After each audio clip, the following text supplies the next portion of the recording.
All right, so we've got this announcement here, and it's for a national level faculty development program. It's called National Education Policy 2020 in India, Awareness and Implementation. And let's see. for this deep dive, we're going to explore, what this program's about, who all is going to be there, and what they're going to talk about. Basically, just try to help you understand this this big educational initiative. It's interesting right off the bat that it's not just like a a normal academic thing. It really seems like they're trying to get a lot of educators from all over India to figure out how to put this policy into practice. It's like a behind-the-scenes look at how education is going to change in India. Exactly. So, okay, let's get into it. All right. So first, the basics. Okay. The event is happening from March 25th to the 30th in 2025. Okay. It's at the Government Arts and Commerce College in Nitrang, which is down in the Varuch district of Gujarat. Yeah, so a very specific location. So I wonder if that means they have a strong interest in this kind of national conversation on education. Right, and they list out some of the key people who are organizing it. Okay. So you've got Dr. G.R. Parmar, who is the director and principal of that college. And then Dr. Jaswant Rathod is the coordinator. Okay. And then they list a bunch of senior professors who are involved in the organization. You've got Dr. Naran Vairathva, Dr. J.S. Desai, Dr. Sanjay Vasava, Professor Gandagesh Pawar, and Professor Vikram Parvad. Okay, so a lot of people involved in the organization. Yeah, so it seems like... Makes me think that this is going to be, pretty well structured and well supported by the institution. Yeah, and then the guy who's doing all the logistics is Professor Vimal Patel, who is the RUSA coordinator. I see. And RUSA stands for Rashtriya Uchitar Shiksha Abhiyan, which is this national scheme for funding higher education. Okay. So he's in charge of scheduling and finances. So that kind of shows how this program might actually be connected to these bigger national funding initiatives. Yeah, exactly. Oh, okay, interesting. And then they also mention some of the active professors who are, managing registration and making sure things run smoothly. Yeah. So you got Dr. Monica Shah, Dr. Jyoti Vaishnav. Wow. And Prof. Ambush Tiwari. Okay, so they've got a lot of faculty really working hard to make this happen. It seems like everyone at the college is chipping in. Yeah, it really does. And this is all for faculty members from all over India. Right, so this isn't just like a local or a regional event. Yeah, it's not just Gujarat. Yeah, this is like they're trying to get people from all over the country to be involved. Yeah, and it's really interesting. They mentioned that they're going to provide lunch with tribal flavors. Oh, that's neat. Yeah, and healthy breakfast and high tea. So I thought that was an interesting little detail. Yeah, it shows that they're really paying attention to the experience and maybe even trying to connect it to the whole idea of valuing local knowledge and traditions. Right, exactly. Which is part of the policy. Yeah, exactly. Okay. So let's move on to the people who are going to be speaking there. Right. Because they've got this really impressive list of guest experts. Yeah, the speakers are often a really good indication of how interesting the program's going to be. Yeah. Who do they have? So at the top of the list is Dr. Kishore Singh Chavda, who is the Vice Chancellor of Veer Narmad South Gujarat University in Surat. Okay. So that's a really big deal to have a Vice Chancellor involved. Yeah, it really shows you that they're serious. Yeah. And they understand how important this is. I mean, if the Vice Chancellor's taking the time to be there, it must be pretty important. Right. Okay, so who else? We've also got Prof. Resh Joshi, who's a professor in the English department at that same university. Okay. And Dr. S.N. Sharma, who is a professor in the Hindi department from Arts, Commerce, and Science College in Taloda, Maharashtra. So we're already seeing people from different disciplines and different states. Yeah. That's good. Yeah, so already it's shaping up to be a really diverse group. Yeah, and that's what you want, right? When you're trying to understand something as big and complex as this new policy. Yeah, and it goes on. Dr. Eros Vaja, who is the former chairman of the Board of Studies of English at Saurashtra University in Rajkot, and Dr. G.K. Nanda, who is the current chairman of the Board of Studies of English at the Veer Narmad University. Okay, so definitely a focus on English language and literature here. Yeah, and then Dr. Manisha Patel, who's the head and professor of the Department of English at Yashwantrao Chavan Institute of Science in Satar, Maharashtra. Wow, that's a mouthful. Yeah, and Dr. Atul Parmar, who's the head and associate professor in the Department of English at Gujarat Vidyapith in Ahmedabad.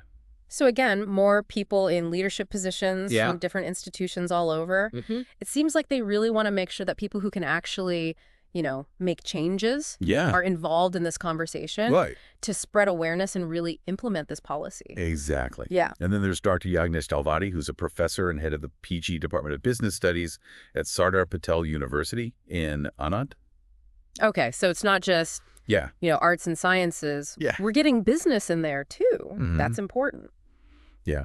And the announcement mentions a few more. Okay. Like Dr. Nayan Kumar from Government Arts and Commerce College in Gandhinagar, and Dr. Prayant Kanadia, who's a librarian from Gujarat Vidyapith in Ahmedabad. Okay, so even a librarian. Yeah. Which makes sense, given that this whole thing is about access to information and how that's going to change with this new policy. Right, exactly. Wow, they really have a lot of different people with different expertise. Yeah. What do you think about that? I think it's great. I mean, it really shows you how serious they are Yeah. about getting everyone on board with this new policy. Yeah. And I think it's really smart to bring in people from all different areas. Right. Because this policy is going to affect everyone. Yeah. So it's important to have all those voices represented. Yeah, exactly. Okay, so what about the actual topics? Right. So let's move on to what they're actually going to be discussing there. Yeah, that'll give us a better sense of what they're trying to achieve. Right. So the first topic on the list is New Education Policy 2020, a hope for glorified India. Wow. Yeah. So, I mean, they're not messing around. Yeah, that's a pretty big statement. Yeah. It seems like they're really connecting this policy to a larger vision for India's future. Yeah, and then right after that, it's significance of New Education Policy 2020. Okay, so it seems like they want to make sure everyone understands why this is important. Right. Like what are the main goals? Yeah. What are they trying to achieve with this policy? Yeah, and then it gets into some more specific stuff like New Education Policy 2020, some key changes in higher education. Right, so that's going to be really important for a lot of these faculty members because it's going to directly affect their work. Right, and then there's New Education Policy 2020, use of ICT. Okay, so technology. Yeah, technology and education, which is huge. Yeah, huge deal. Yeah. Holistic education and New Education Policy 2020. So this is about like a more well-rounded approach to education. Yeah, so it's not just about academics. It's about developing the whole person, their emotional and social skills, as well as their intellectual skills. Yeah, exactly. Possibilities of multidisciplinary learning in New Education Policy 2020. So that's about breaking down the walls between subjects. Yeah, because a lot of times, we learn things in these very separate boxes. Right. But in the real world, everything's connected. Yeah. So this policy is trying to encourage more connections between different fields. Yeah. And then teacher training and professional development in New Education Policy 2020. Right. Because if you want to change the education system, you have to start with the teachers. Yeah. They're the ones who are actually going to be implementing these changes. Yeah. So they need to be prepared. Yeah. They need to have the right training. Yeah. And then here's one that I thought was interesting. Okay. Reviving and revitalizing Bharatiya knowledge system. So this is about incorporating traditional Indian knowledge into the curriculum. Yeah, and research. Which is a really important part of this policy. Yeah, it's about recognizing the value of India's own intellectual heritage. Right, exactly. And then the very practical role of professor in implementation of New Education Policy 2020. Right. So what do professors actually need to do to make this happen? Yeah, New Education Policy 2020 and inclusive education.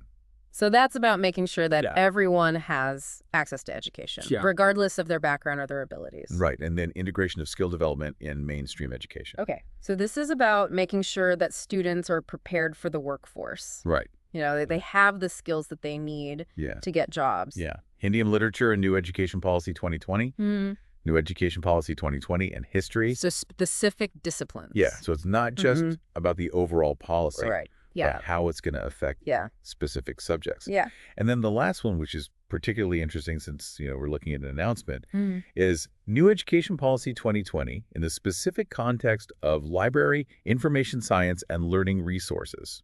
Well, that's a good one. Yeah. So it seems like... Yeah, especially with the emphasis on digital learning. Yeah. Librarians are going to have a really important role to play. Right. Yeah. I mean, this is a huge list of topics. Yeah. It's really impressive. Yeah. It seems like they're really trying to cover all the bases. Yeah. They're not just giving a surface level overview. Yeah. They're really digging deep into all the different aspects of this policy. Right. And it seems like they're really thinking about the future.